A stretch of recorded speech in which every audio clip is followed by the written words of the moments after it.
Sober Talk with Brother Brandon, the Raging Cajun.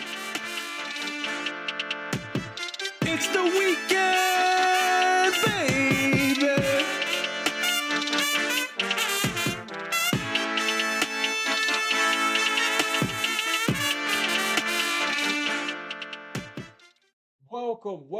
Welcome back to another episode of Sober Talk with Brothers Brandon, the Raging Cajun. It's the weekend, baby.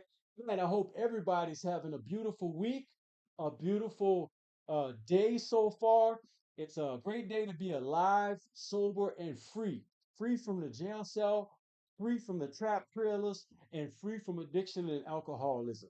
But today's show is being sponsored by Tied for Second Sober Living and New Freedom Family Center right here in Bismarck, North Dakota. The New Freedom Family Center is going to be a multi dwelling for families to be able to go to treatment with their children, women to be able to go to treatment for 30 days, 60 days, 90 days with their children, with them, so they can get their lives changed. And so that's the New Freedom Family Treatment Center. So stay tuned for that. And they're doing great things right here in Bismarck, North Dakota. Also, tonight's show is being sponsored by The Ridge in Fargo, North Dakota. Treatment and Reentry Center peer support. If you're looking for a change and you're in the Fargo area, contact The Ridge Treatment Center. Also, today's show is being sponsored by Prairie Recovery Center in Raleigh, North Dakota. If you're looking for a bed, contact Prairie Recovery Center. Also, today's show is being sponsored by Serenity Bridge Sober Living right here in Bismarck, North Dakota, and Resurrection Tattoo, where you get hooked up and not effed up. And Resurrection Tattoo is at the Steel Pony Campground in Sturgis Bike Rally for the next 2 weeks. So if you want to get hooked up and not effed up, go check out George at the Steel Pony Campground. Well, today is an honor to be here. I've been waiting for this for so long, you guys. Uh, I got my brother, Jake Lawson, in the house. What's up, brother? What's happening, brother? Man, me and Jake go back uh pretty much 30 years. We go back and we grew up together. We graduated high school together. We ran the streets together. Um, and so it's an honor to have him today. Jake is he's an entrepreneur. He's very successful with his entrepreneurship. He's also now a health and wealth coach. He has Make It Extraordinary, and I gave out a lot of his books earlier this year and at the end of last year. And so, if you have one of the books, this is the man, the author, right here, Jacob Lawson. So it's an honor to have you here today, brother. I'm so happy to be here, man. I got goosebumps, man. I've been talking about this for a very long time, and Yeah, now we're in person. yeah. So what you think about North Dakota so far? It's a beautiful place. I haven't been here long. Got here yesterday evening. Right. Really enjoyed the gym. The sweat lodge last night was just amazing. That was a really spiritual kind of awakening. I took myself really deep. Um, and that was the first time I've ever been able to do anything like that. And that was really an extraordinary experience and really felt truly blessed to do it and to do it on such a special occasion the day before you are officially going to be married to the love of your wife. Yep. The love of your life was made it all the more special. Amen to that. Yeah, today is a very special day in history. Uh, Brother Brandon is getting married. So today is my wedding day. It'll be at 4:30 at Evangel Church, and the reception will be at the hub as follows. So it's a big landmark for me. If you know me, you knew me from the past, this means a lot. It is definitely God's work, and everything is coming full circle. So Jake, um, tell us a little bit about yourself. You grew up in the West Bank of New Orleans, Marrero, Louisiana, Jefferson Parish. How was it growing up there? Our life was good, man. I think most of us grew up in what we call middle class, Mhm. what you'd probably consider now almost a lower middle class. Mhm. But life was good for us. I mean, we we had what we needed, Mhm. and we hustled for what we didn't. Yeah. We life was good. You know, the good, bad, and the ugly came out of it, but Right. we were blessed to make it to the other side of it. Right. So me and Jake graduated in the class of 2000, John Ehret High School. Uh, it was a great landmark in our life. And then I joined the military. And Jake, what did you do after high school? First, I went offshore and followed the footsteps of my dad and went working in the oil field and got to do some really cool things. Got to go overseas, got to Hmm. go into Africa and working in Africa, got to see other countries, Spain, Switzerland, Hmm. Amsterdam, things like that. So that as a young 20-year-old was an amazing experience for me. Hmm. But I quickly knew that if I didn't make a change, then I was gonna kind of get stuck, kind of what they say, kind of golden handcuffs. And maybe they're not golden offshore, but they still could have been Right. handcuffs. And That money you get addicted to that offshore money. So after the military, I worked at Northrop Grumman Shipyard, Avondale Shipyard in New Orleans shipbuilding for 2 years, and then I went and worked offshore. Uh, Pretty much this. I started with a different company at first, and then the same company that Jake worked for right out of high school, I worked for I think about 6 years. And so I know what that offshore oil field money is like. You know what I mean? And a person stuck in addiction and alcoholism, that's the recipe for disaster. Because I used to get $1,000 and lose my mind, Jake. You know what I mean? well, it's really a recipe for disaster because in the offshore life, you're going to work some sort of rotation or schedule to where you might be working 2 or 3 weeks and then you might be off 2 or 3 weeks. Yep. And not only is that, but you just got these big paychecks, Right. right? And then now you're off. So what else you got to do? Especially if you got bad habits, Right. you're going to do bad habits. Right. So it's without a doubt a recipe for disaster for somebody with bad habits and a bad home life and bad family life. It's definitely not the best environment for it. Right. And so Hurricane Katrina hit. I remember I was in Iraq when Hurricane Katrina hit. How was that for you? And what were the opportunities that presented themselves after Hurricane New Orleans started rebuilding itself? So when Hurricane Katrina hit, I had already started my flooring business. I left offshore and started my own flooring business. And I just started to get a little traction, just started to get my feet under us, and might have had like two guys working with me.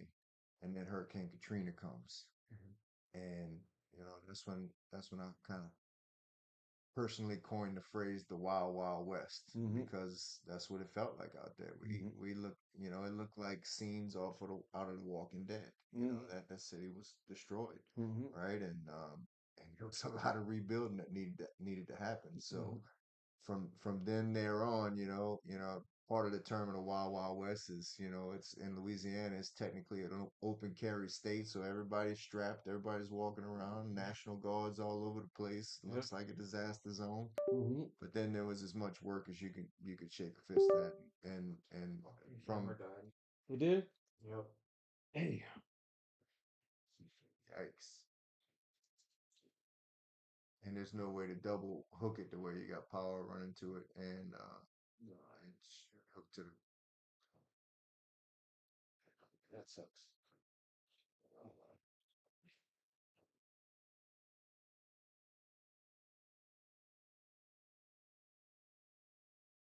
Should have charged it.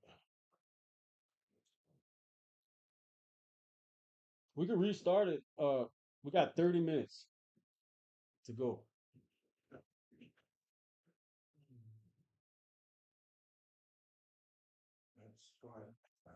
It's still going? Oh, So now we're gonna run this camera. yeah. Okay. We're back. We're always having some kind of technical difficulties.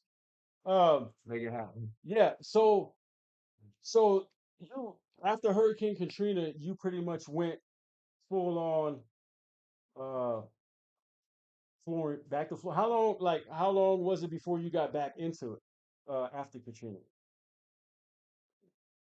It's about 2 months is what I remember being away from home. You basically, unless you were part of the first responder disaster recovery, we stayed away for a couple months. Mm, There was before there was any finish type work. There was nothing but just recovery work and pick up the debris and mm-hmm, bulldozers and just massive uh, first initial mm-hmm. recovery. So it was a few months before we were able to start running, but once we were able to start getting up and running, it was more work than anybody can handle. Right. And so how long have you been in business now? And what is the name of your business? The name of the business is Extraordinary Flooring. We've been in business now 22 years. Okay. And how was that journey from the beginning to reflecting on how it is now? Reflecting on how it is now, I'll tell the story a lot, but the name of the business wasn't always Extraordinary Flooring. The name of the business was Big Jake's Affordable Flooring. Okay. And with a name like Affordable Flooring, that's what the people were looking for. Affordable flooring, cheap flooring, the cheapest thing they can get, so that was the type of work that we were attracting. Um, and at that time, I wasn't always super busy.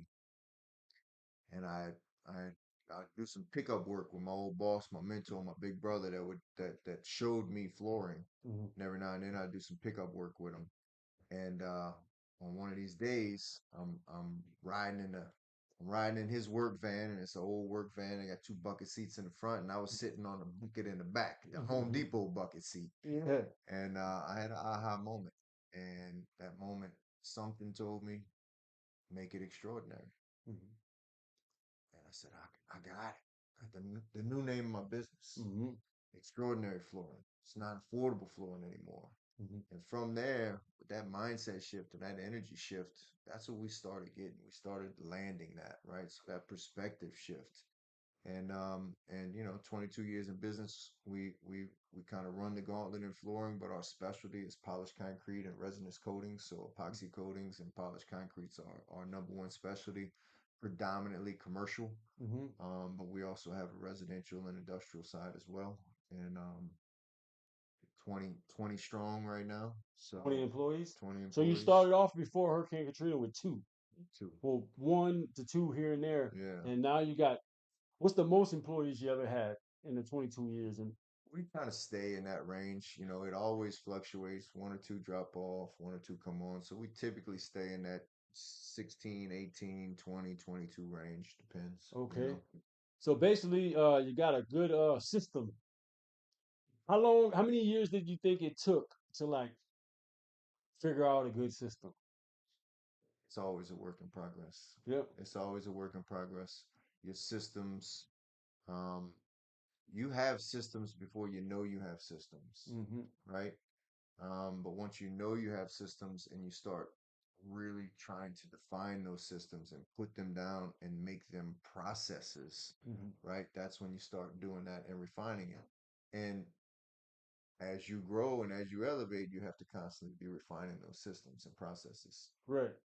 Um,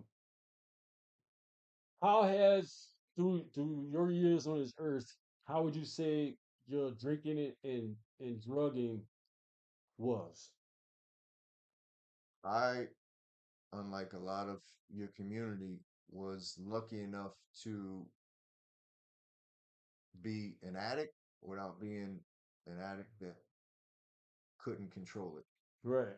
Meaning I was addicted to consistently, casually drinking and doing drugs. Right, because we did a lot of drugs together. Yeah. You know what I I mean? mean, a lot. But I could stop on Sunday. Right, I couldn't. It's Tuesday. I'm still like, you know what I mean? You'll sleep it off Wednesday and then start again Thursday evening. Yeah. We have plenty of friends like that, unfortunately, and I, for whatever it is, and just, I think I think it has a lot to do with genes and family traits and things of that nature. I didn't have that addictive personality, but without a doubt, out of convenience and our lifestyle, without a doubt, I was still addicted. We drink 4, 5, 6 days a week. Mm-hmm. Not get drunk, but have a beer, a couple beers after work every day. Um, Smoked every day of my life, right? Smoked every day of my life, and then we did the recreational drugs on the weekend. Right. And luckily, I was never addicted to where it caused problems, but I did eventually realize that I was still addicted. You Mm-hmm. know, I was addicted to substances one way or the other. Couldn't go out without smoking, couldn't go out without drinking, Right. can't have a good time without doing that. And whether you have it under control or not, if you can't live a regular life without being addicted and on some sort of substance, then you got a problem. So, it was a couple years ago, and it was all different stages of it. Mm-hmm. Um, Luckily, I met the love of my life, my Mm-hmm. wife. And at that time, I was probably about 35, and I still dabbled in a little bit of things I shouldn't have been dabbling in. Mm-hmm. And she cut that shit out. She's like, "You want to be with me? You ain't gonna do that." Mm-hmm. And so luckily that changed that. But I would still smoke and I would still drink.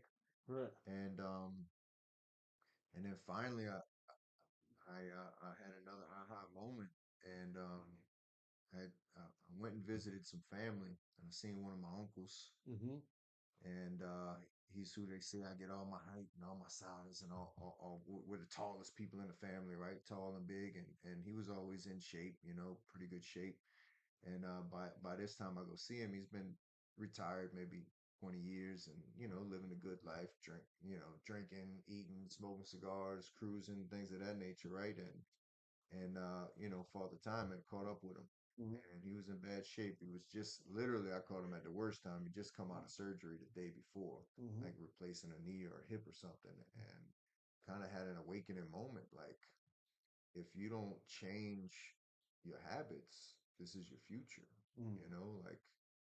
Like recreational or not, drinking 5 days a week and eating whatever you want. Like I'm a naturally big dude. Mm-hmm. I've been as much as 280 pounds. Mm-hmm. And so I knew that if I want to live that life, that's what I'd be. When 280, 300 pounds. when you got 280, when was that? That was the worst I was in my first major relationship with the mother of my first child. I was with for about 9 years, and that was a pretty rough and miserable relationship. Y'all was together 9 years? 9 years. Okay. And at that time, I'm also growing a family, growing a business. So a lot of stress involved when you're growing a business. Solopreneur, whatever it is, entrepreneur, and you have people working for you. There's a lot of stress involved, and then you're trying to give some time to your family as well, and you let yourself go, Mm. and I did, and you get to a point where food can be an addiction as well, Yeah. as we all know. Right. I understand that. And I'm a food crackhead. yeah, and we'll eat away our depression and we'll eat away our stress. Mm-hmm. And so that's when I got that bad. I was, um, but I've yo-yoed 20 to 40 pounds my whole life, and even in high school, you would know I'd cut down to 190 in wrestling. Mm-hmm. We'd go through the summer living our life again, partying, drinking, doing whatever we wanted to do. I'd come back from wrestling and I'd be 230 pounds, Mm. and that's high school, natural, Yeah. you know. So I've always yo-yoed until the past probably 4 years now, 40 pounds or worse every few years. Yeah. The most I got up to 270 270. in sobriety, like a few years ago. I think it was kind of like when you first started your health journey. And I was like, I gotta do something. So I'm at a good 222, 223 right now. And yeah, that's I mean, think about it though. 270. 50 pounds. You I know, can give you a 50-pound bar to carry all day yeah, long. I mean, my knees stop hurting, my back feels better, but I still got some more conditioning and another plateau, another level I'm trying to break through. You know what I It's mean? always new levels. Right. So at 40, so we're 43 right now. So 3 years ago at 40, what was the, like, what was your thought process? Like, what was the change? Like, you just said, I'm about to start searching people out that can help me on this journey. Uh, I'm just gonna start eating lettuce. You know what I mean? Or just greens. Like, what was your whole thought process, and what was the process in your health journey, and what is it now? So it started with seeing my uncle there, and I was 39 at the time, and so then I made a goal. I said I'm gonna get in the best shape of my life by 40, right? We all have these midlife. 40 is kind of that midlife, that turn, right? I said I'm Mhm. gonna get in the best shape of my life by 40. And so I started doing that all on my own, and I've been working out on my whole life. I know how to diet. I know how what everybody knows the basics, right? Don't Yeah. eat bad shit and work out, right? You want to break it down to the simplest shit. So I lost like 25 pounds, and then I had a big birthday trip, birthday celebration in Cancun. Right. And what happens? 1 week in Cancun, an all-inclusive vacation with your friends. Yeah. We did it before. Yeah. We ain't That gonna was a tell y'all the different. secrets That that was happened on that shit. that was a different Lord, level on that I one. don't know if you ever been on a flight line with the military, the Mexican military surrounded you. Uh, but yeah, that's a whole other story. But I'll never forget it. Friends being carried out Yeah, by three Mexican guards. yeah. Yeah, But I'll never forget it though. I won't either. Don't worry, I'll be on the I next got flight. speakers can't leave Cancun. uh, And so I decided to try to do that myself, and I lost 25 pounds myself. And then I went on that vacation, and I probably put 15 of them right back on. So I mm, came home, and I was pretty depressed, and minorly depressed compared to what depressed could be. But I was down on myself, and I realized though, I said, "All right, Jake, you didn't hit your goal. You didn't get in the best shape of your life. You lost some weight. You got in decent shape. I was still fat, and mhm, that's how much fat I had to lose. I was still fat, 25 pounds less. Uh, but I said, all right, well, you didn't make it for your 40th birthday, but you still got 51 more weeks of 40. mhm, You can be in the best shape of your life at 40. You still got the time. And that's where I decided, all right, but if I'm gonna do it on my own, do the same thing repetitively and expect different results, it's chaos. It's crazy. You're not gonna get it. So I knew I needed to do something different. That's when I hired a trainer. Uh, Jay Ferrugia, Renegade Fitness. That's my guy. If you're 40 years and up, want to become successfully, both physically and mentally, this guy changed my life. What I knew he was going to give me was sets, reps, meal plan. mhm, I knew that. Okay. And I'll follow it and I'll get in shape. What I didn't know is the mental shifts that I was going to get, the domination of your own self all the way around. And to me, it starts with health, mhm, because so many of us can make these changes, but then we still can't control what we're putting in our mouth. We still can't control the fact that we want to go to the gym, but not really today, right. right? So, like, we're not in control of ourselves. And getting locked and getting in the best shape of your life helps you get a different level of control that then translates into so many other phases of your life. Mhm. And that's the shift that just changed everything for me. So what's like a daily routine for you now, as far as working out and eating? Daily routine is get up 3:40 in the morning, start working out. I'm typically working out by 4:30. I'm out of it by 5:30, 6 o'clock. Get the kids up for school. Um, making my breakfast.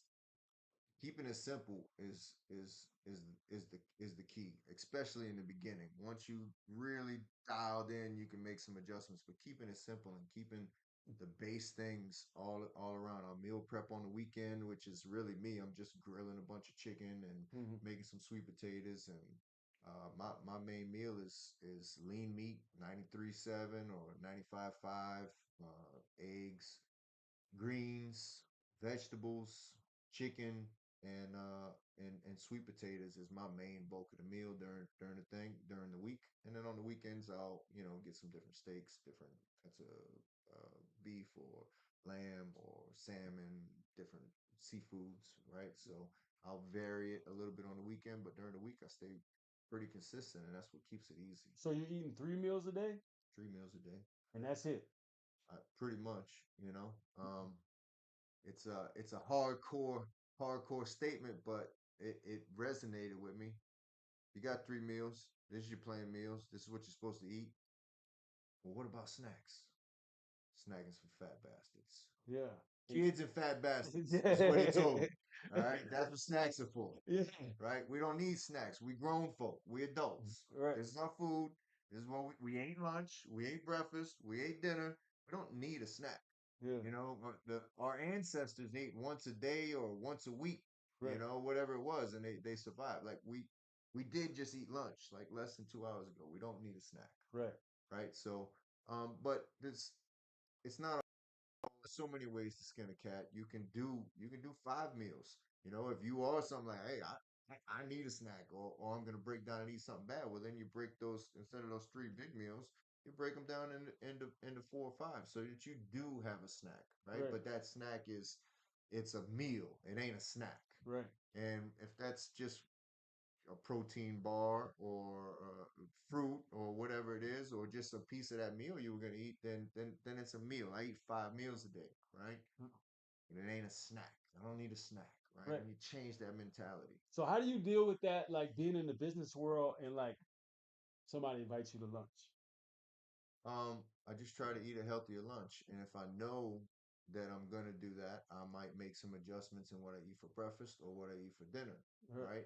Tracking your calories it's a pain in the ass for a lot of people, but it's it's the only way to know what you're really eating. Right. And and until you really get dialed in and know it, then you have no idea. You think you ate pretty healthy, but most restaurant food is cooked in so much oil that you don't even know. You've got 60 to 80 grams of oil they just put in there because they put 3 ounces of oil in the stir fried chicken that you Mhm. thought was healthy, but now Right. it's 80 grams of fat in it because they just doused the thing in oil, Right. right? So, I try to restrict my eating out, and when I do eat out, like lunch and stuff like that, I try to just to get healthier, like a chicken salad or something like that. Just try to get something that's decently healthy.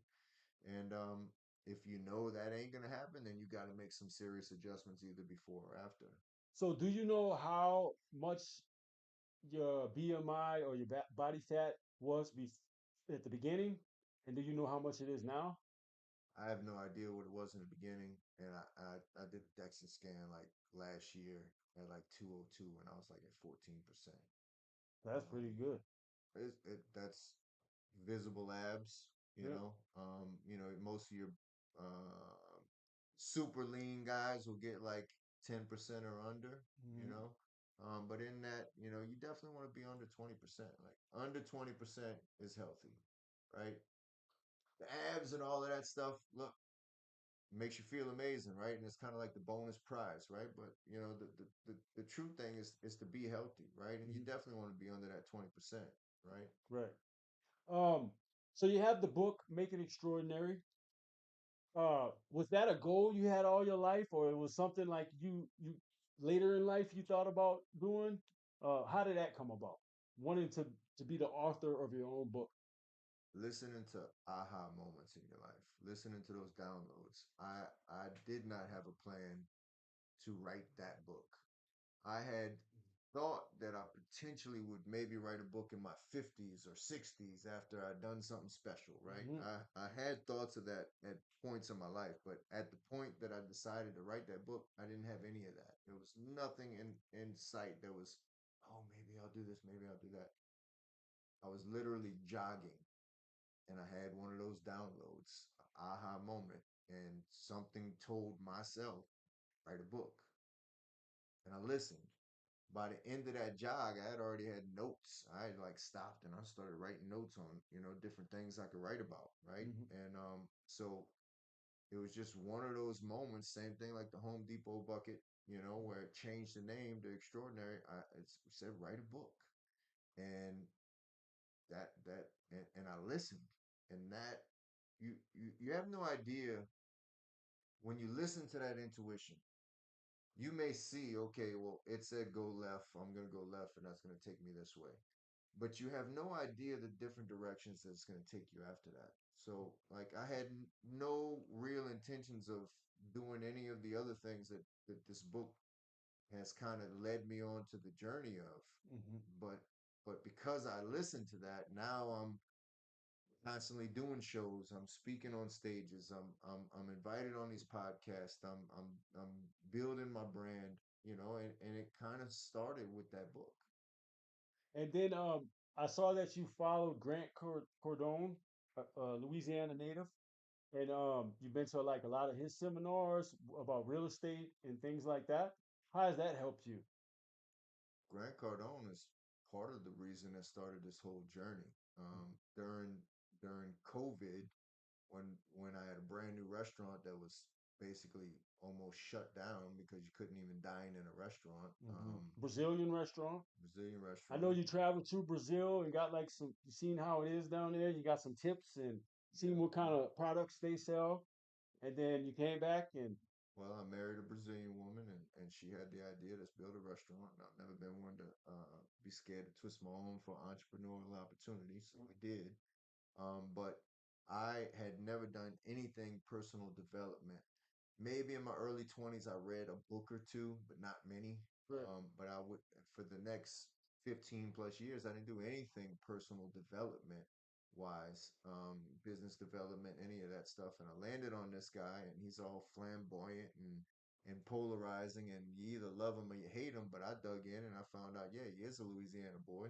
He did his share of fucking up like we all did, right, and look at what he built. And billionaire. billionaire. And that's what stumbled me back into the world of personal development. And then that was one of, so like, if there's a whole stepping stone of this whole past journey, he was the first stone. Right, And so I got to give Uncle G his props because I dove deep. I went hard. I did everything they did. I spent more money with Grant Cardone than I ever spent anywhere else, and and learned so many multiple lessons from him, and business lessons, and just really elevated myself. And it's just constantly put me on this journey of self development, personal development. We're all capable of more, mm, but are we willing to put in the work? mm, We're all capable of the extraordinary, mm, but it requires what? Requires a little bit extra, mm, right? If we don't put in any extra, then it's just ordinary. It's ordinary effort, right, right? And so I tell people, you can be a painter or you can be an artist. right, We walk by painters' work every day, all day, and we don't notice shit. It's just right, painted walls. right, You walk by a piece of art, you notice it. hmm, So a painter is of the ordinary, an artist is of the extraordinary. They right, do something different that stands out, right. right? Like, wow, look at that. You know what I mean? We're all capable of it, Hmm. but do we want to put in the extra work that's required, the extra effort that is required to do something extraordinary? But we're all capable of it. And going through that development, following Grant, you started getting rentals and flipping houses and building houses and selling them and different things as that as well. Well, we were already actually doing that. But that's what stumbled me onto him because it was a real estate seminar. Hmm. So he was real big into real estate seminars and teachings, and that's what led me on to him because I wanted to grow our real estate business. Right. So that's what got me on to him, and that's was the main takeaway that I was trying to get, was trying to blow up what we were already doing. So, what all businesses do you have? Well, did you have and that you have now? Hmm. Uh, I've thrown darts at a lot of them. We started off with a record label, right? Yep. Started off with a record label, then the flooring company, um, then the home building business, For Life Investments, play on words, um, For Our Life's Investments. Hmm. Made the investment with my wife, For Hmm. Life. Hmm. Um, we did the restaurant. Mhm. And now we've started a couple other subsidiaries that are going to work off of the flooring business, extraordinary cleaning services, extraordinary maintenance services, to make it extraordinary foundation, and to make it extraordinary coaching program. Mhm. So that's where we're at now. That's my so my flooring business is what pays the bills, and what brings home, what we need to survive and grow. But my passion project is this Make It Extraordinary movement that we're creating. Right. Um, do you think now that extraordinary flooring is kind of like an autopilot a little bit? Do you have it up to where like you can do and reach out and focus on other things while that kind of uh is in motion? It could be on autopilot, but that's one of the first mistakes that I had to learn from with starting the restaurant and building the houses. I left it on autopilot before. And when you leave something on autopilot, what happens when something's on autopilot? It just goes straight, Yeah. right? It just goes straight, and that's if you're lucky. Right. Because if you leave a business on autopilot, it could go down. Right. So it's not on autopilot. We constantly have to be working and revising and trying to go to something different and trying to go to those next levels. Um, and so we're constantly in refinement of that.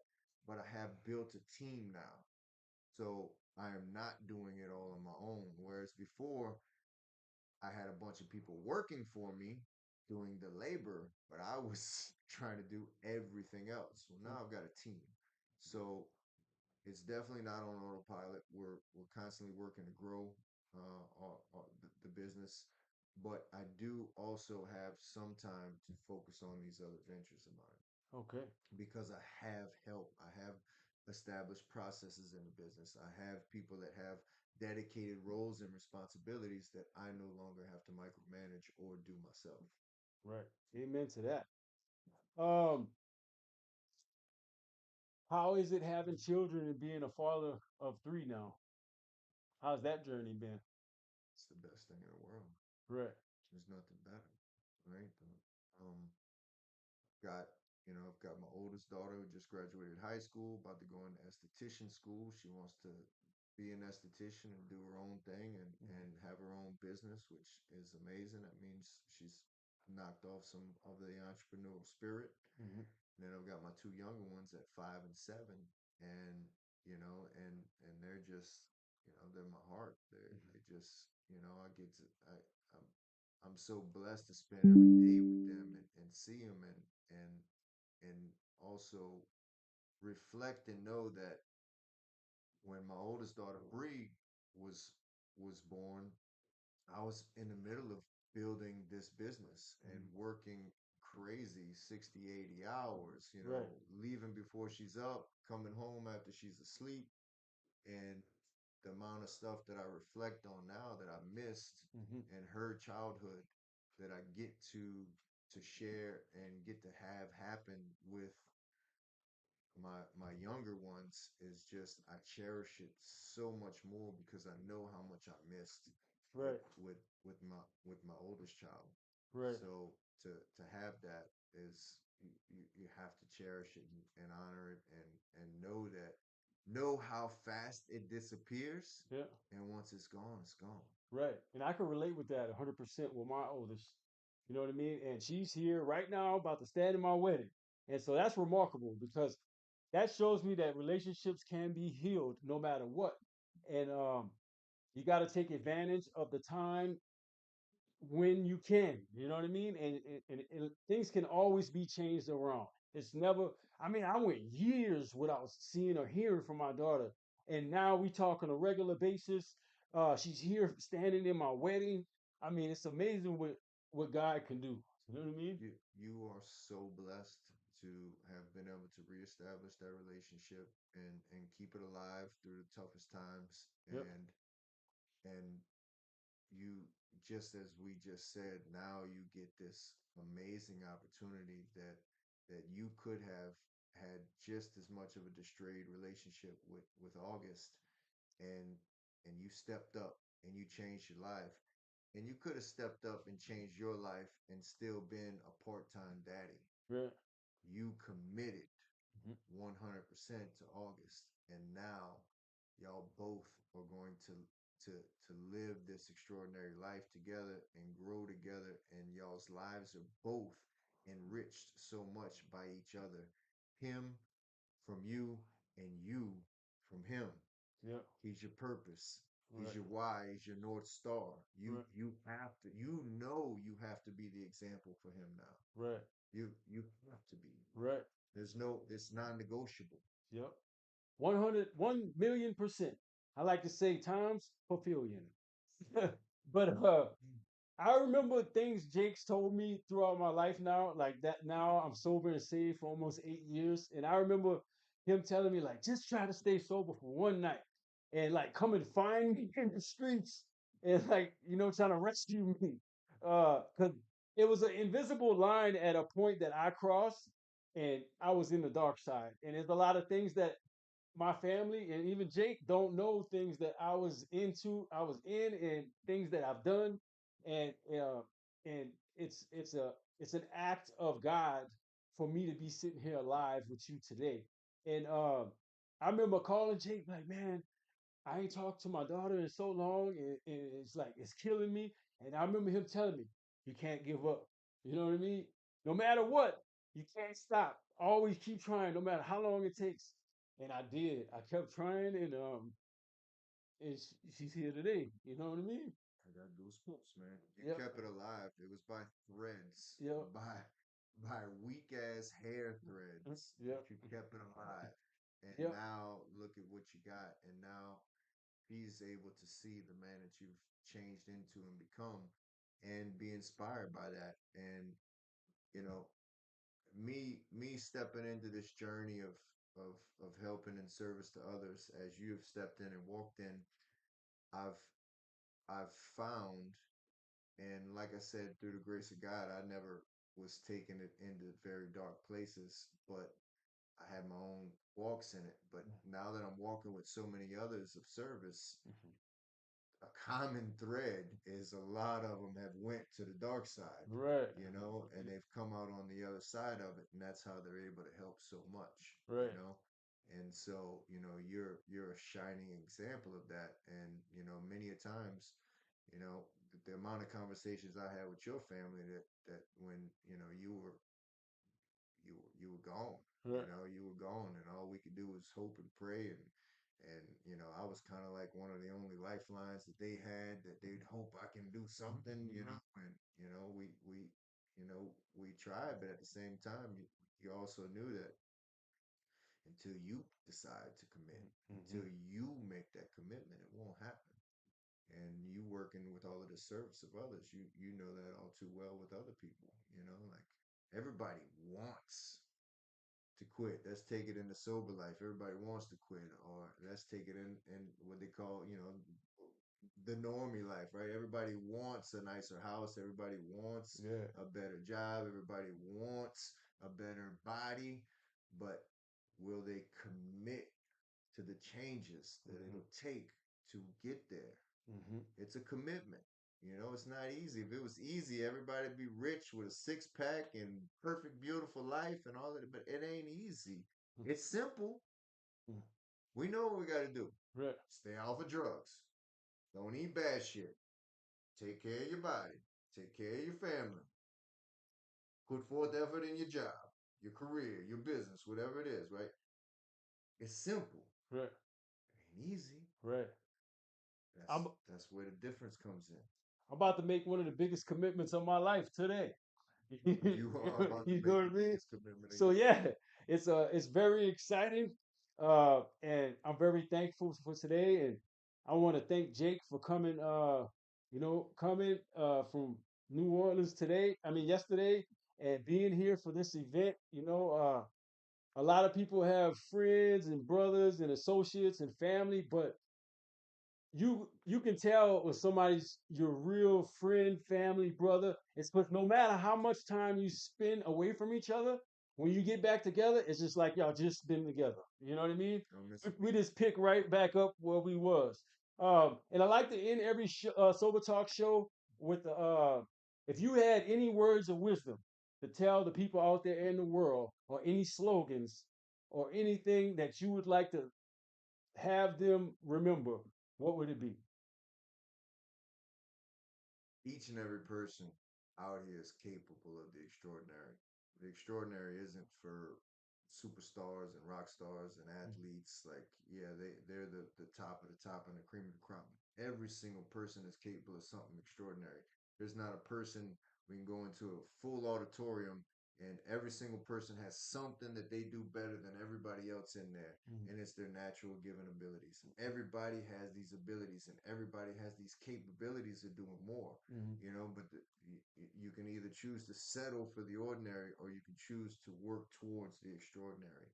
And the extraordinary is up to you. My extraordinary is different than your extraordinary, Mhm. right? Everybody has their own version of it, but when you when you can figure out what that version is for you and you can define it and then you commit to working towards it consistently, relentlessly. There's no shortcuts to it. There's no 3 steps and 8 days to the extraordinary life. It's a constant progression of always trying to refine yourself and get better at everything you do. So, it's defining exactly what you want in your life and then committing to consistently taking that next right step towards it. Amen to that. Mr. Make It Extraordinary. I mean, make it extraordinary everything. My boy, Big Jake from from the West Bank, same as me. We grew up together. We graduated high school together. Jacob Lawson, the author, the entrepreneur, the health and wealth coach, the whatever. He's making it extraordinary. Well, I want to thank you, brother. I want to thank you for always tuning in to another episode of Sober Talk with Brother Brandon, the Raging Cajun. And it is the weekend, baby. And I'm getting married today.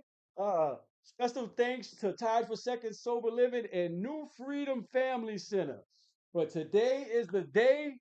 Y'all pray for me. Peace and chicken grease, baby.